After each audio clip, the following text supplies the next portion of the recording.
memuji dan menyembah kepadamu ya Bapa di sorga, di dalam nama Yesus Kristus Tuhan kami. Engkaulah pusat kehidupan kami, pusat penyembahan kami. Kepadamu kami memuji Engkau pagi ini Tuhan. Kami sungguh bersyukur oleh anugerah Tuhan, kami masih dipelihara oleh Tuhan. Sehingga kami boleh ada pada minggu yang ketiga pada bulan yang kelima di tahun ini Tuhan. Di tengah-tengah dunia yang sedang bergoncang-gancing Tuhan, kami masih dianugerahi kesempatan untuk datang kepadamu. Dan biarlah kesempatan yang ada ini kami pergunakan untuk memuji Tuhan, beribadah kepadamu, melayani Engkau, dan sembari Tuhan tata kehidupan kami, supaya hidup kami menjadi kehidupan seperti yang Engkau inginkan. Oh Tuhan, pakailah hari ini hamba-Mu yang sedang berdiri di sini, urapi dengan kuasa-Mu ya Tuhan.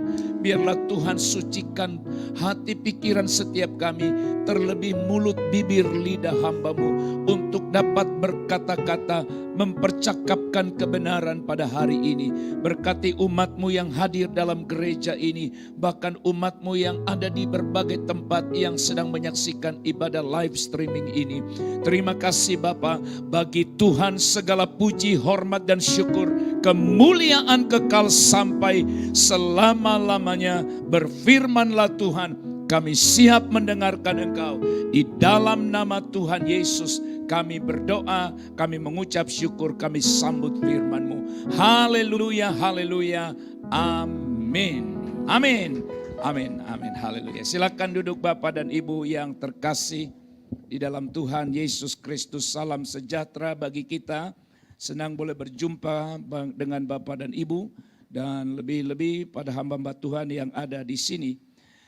Firman Tuhan pada hari ini, Bapak, Ibu, Saudaraku yang dikasihi oleh Tuhan, saya beri judul finally. Akhirnya.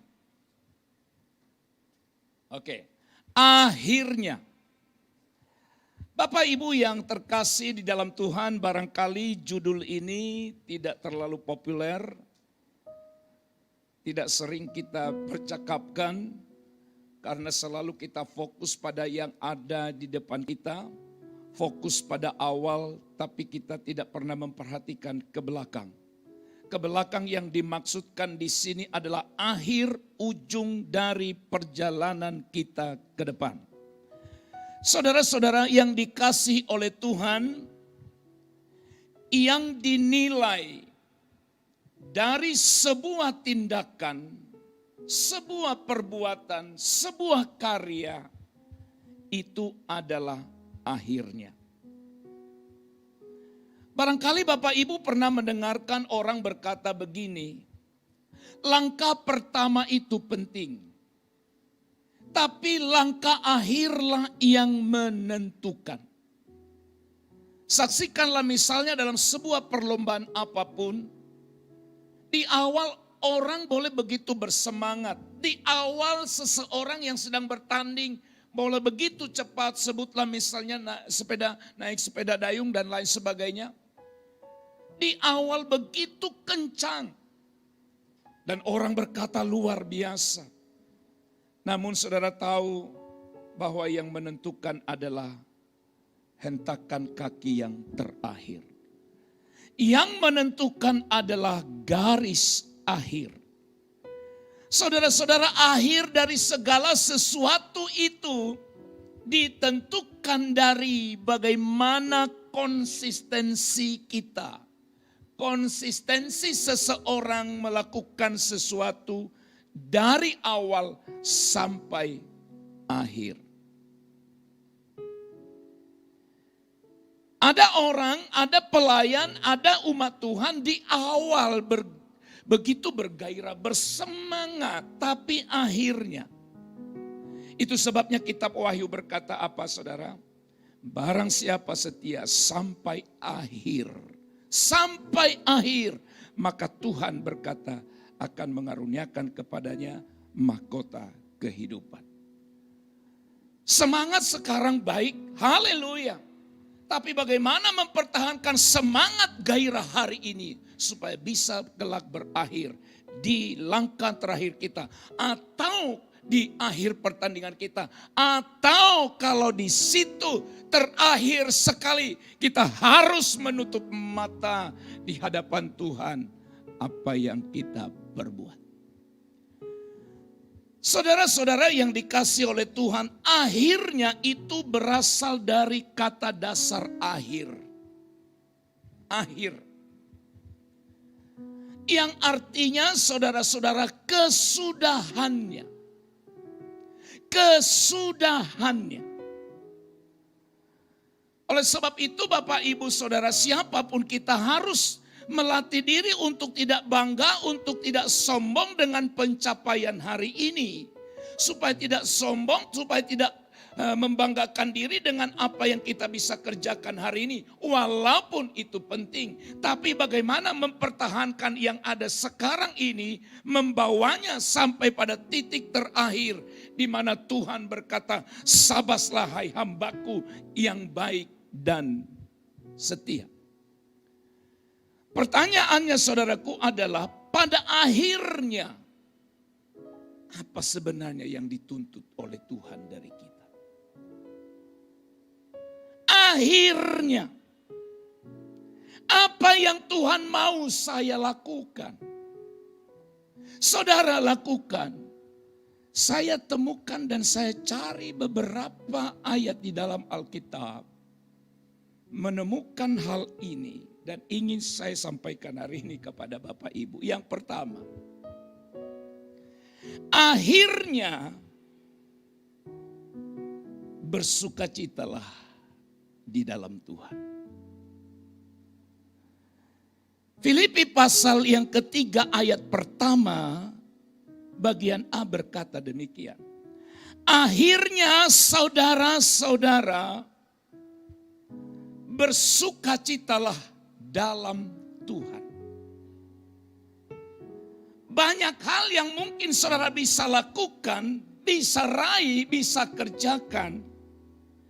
Tetapi kepada jemaat di Filipi itu, Rasul Paulus berkata akhirnya. Saudara-saudara bersukacitalah dalam Tuhan. Tentu saja saudara-saudara, tujuan saya hari ini tidak akan menyampaikan apa arti kata bersukacita dan lain sebagainya. Karena kalau tidak salah saya sudah pernah dengar khotbah itu di sini. Ada hamba Tuhan yang sudah menyampaikan itu. Saya lihat, saya nonton di YouTube. Namun saudara-saudara, bersukacita dalam Kristus Yesus. Dengar baik ini. Bersukacita dalam Yesus Kristus, bersukacita di dalam Tuhan. Itu adalah watak dan perilaku orang-orang Kristen sejati. Bersukacita dalam Tuhan. Sekali lagi bukan dalam hal yang lain. Dalam Tuhan. Pengenalan kita pada Kristus harusnya membuat kita sangat bersukacita. Karena ada sekian banyak orang yang masuk dalam anugerah keselamatan atau orang-orang yang dipilih Allah itu adalah saudara dan saya. Sebelum saudara mati, sebelum saudara tinggalkan dunia ini, Tuhan menjamah saudara dan saya. Sehingga kita boleh mengaku dan mempercayai Dia. Bagaimana orang-orang yang sampai akhirnya tidak pernah mengenal Tuhan. Saudara-saudara, semakin kita terhibur dengan keyakinan kita, dengan agama kita, dengan kekristenan kita, maka kita akan semakin melekat pada Dia. Semakin kita terhibur, semakin kita bersukacita dengan pribadi Kristus dalam hidup kita, harusnya membuat kita makin dekat, makin melekat pada Yesus. Dan semakin saudara dan saya bersukacita dalam Kristus, maka semakin kita bersedia untuk melakukan apa yang menjadi kehendaknya. Bahkan rela untuk menderita bagi Dia.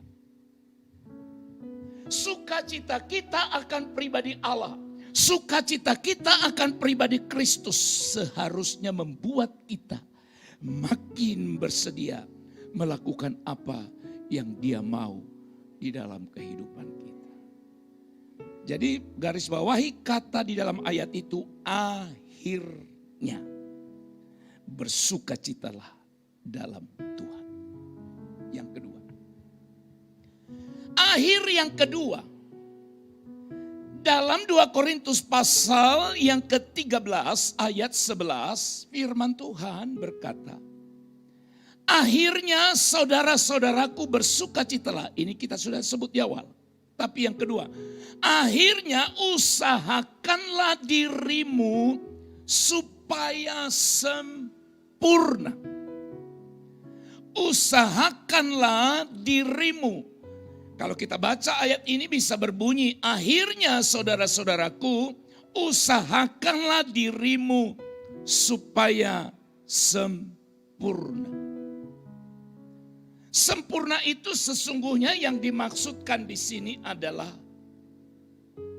dipulihkan kepada keadaan semula. Dikembalikan kepada keadaan yang semula. Semula yang mana? Semula sebelum kita jatuh ke dalam dosa. Restorasi. Apa artinya direstorasi? Dikembalikan kepada bentuknya semula.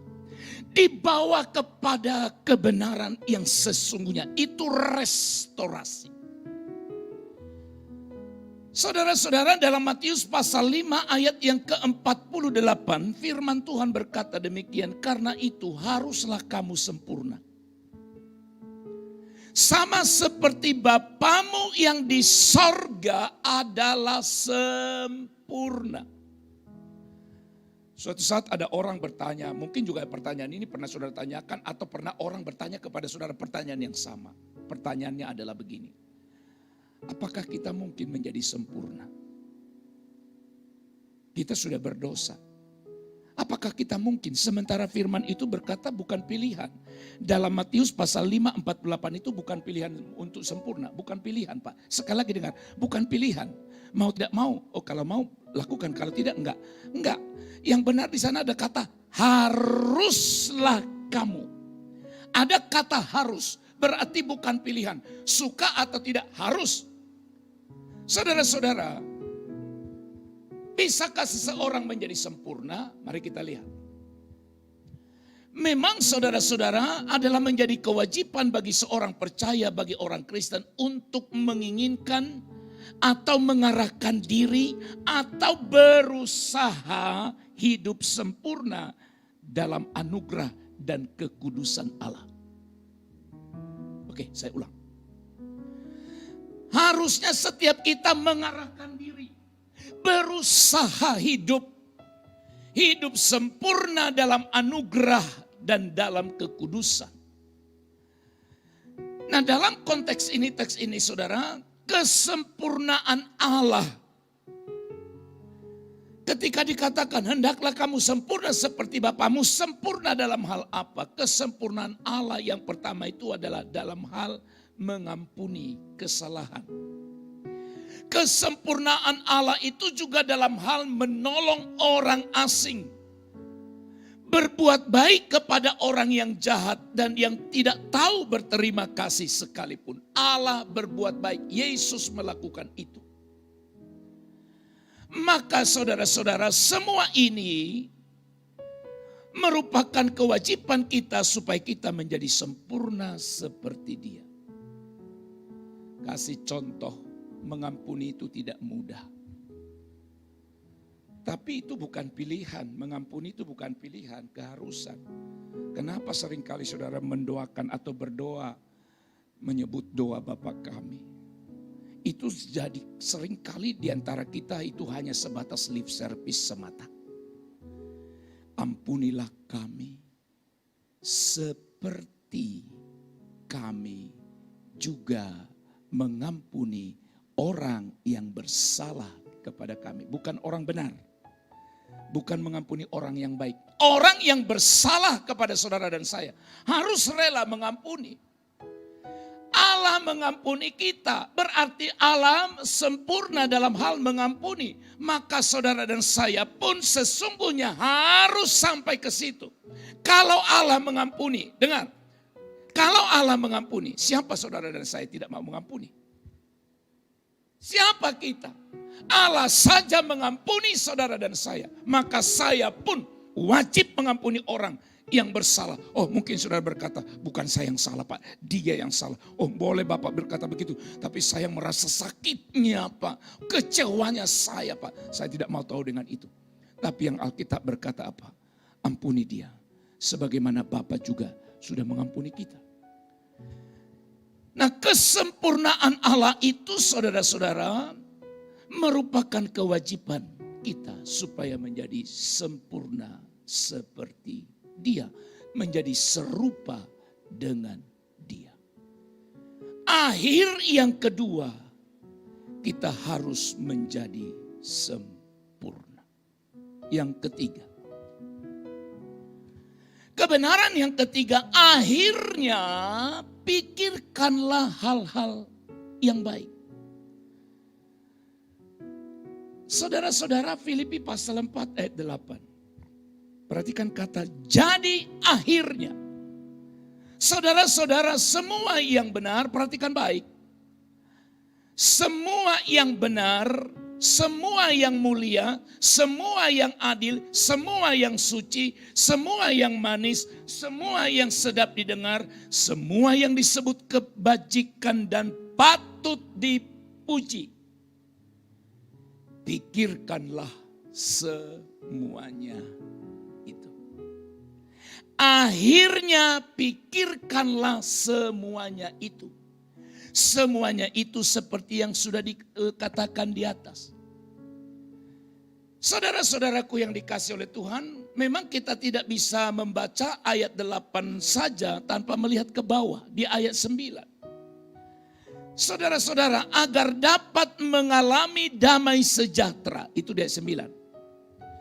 Agar kita dapat mengalami damai sejahtera dan kemerdekaan Allah dari segala kecemasan, maka kita harus menetapkan, mengisi pikiran kita pada hal-hal yang benar, hal-hal yang mulia, hal-hal yang adil, suci, dan seterusnya. Paulus berkata bahwa apabila kita melakukan hal-hal itu, Allah sumber damai sejahtera, ayat 9, akan menyertai kamu. Dan sebaliknya, apabila kita menetapkan hati pada hal-hal yang keji, hal-hal yang tidak baik dari dunia ini, maka akibatnya damai sejahtera dan hubungan dekat dengan Allah akan lenyap dari kehidupan kita. Saudaraku yang dikasihi oleh Tuhan, saat ini saya terus latih untuk mengisi, karena di terjemahan lain sebenarnya ayat ini berbunyi begini. Isilah pikiranmu. Isilah pikiranmu dengan hal-hal yang baik dan mulia ini. Jadi Bapak Ibu, akhirnya. Kenapa disebut kata akhirnya? Itu sangat menekankan pada satu hal. Bahwa itu sebuah keharusan, seperti sebuah konklusi atau kesimpulan atau benang merah yang harus dipegang, yang harus ditarik, dan yang harus kita pikirkan bersama-sama. Jadi adalah kehendak Tuhan bagi kita Bapak Ibu Saudaraku yang dikasih oleh Tuhan untuk mengubah pikiran kita dari pikiran yang negatif mengisi menjadi pikiran-pikiran yang positif. Tidak usah pikirkan yang rugi, tidak usah pikirkan penyakit segala macam, tapi pikirkanlah hal-hal yang baik. Karena kadang-kala kita berkata begini, saya baru-baru ini ada seorang bapak bilang, jadi hanya stres juga dia. Bagaimana ya kalau aku mati, anakku masih kecil? Apa yang terjadi ya? Itu dipikirkannya. Kalau aku mati sementara anakku sekarang masih kecil. Terlalu capek kita mikirin itu, Pak. Capek, Pak, mikirin itu. Itu namanya pikiran negatif. Tapi ingat selalu Filipi 4 ayat 8. Itu pegang hari ini. Kalau ayat-ayat yang lain tidak ingat hari ini, minimal ini ingat. Pulang dari sini Filipi 4 ayat 8. Pikirkan, isi, iblis akan tawarkan hal-hal yang negatif. Tapi kita akan menggantinya dengan hal-hal yang positif. Haleluya. Kemudian yang keempat, saudara, akhirnya hendaklah kamu semua seia sekata seperasaan mengasihi saudara-saudara, penyayang dan rendah hati.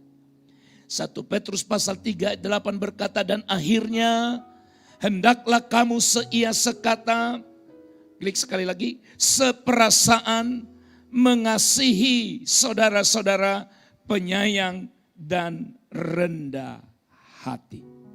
Akhirnya. Saudara-saudara,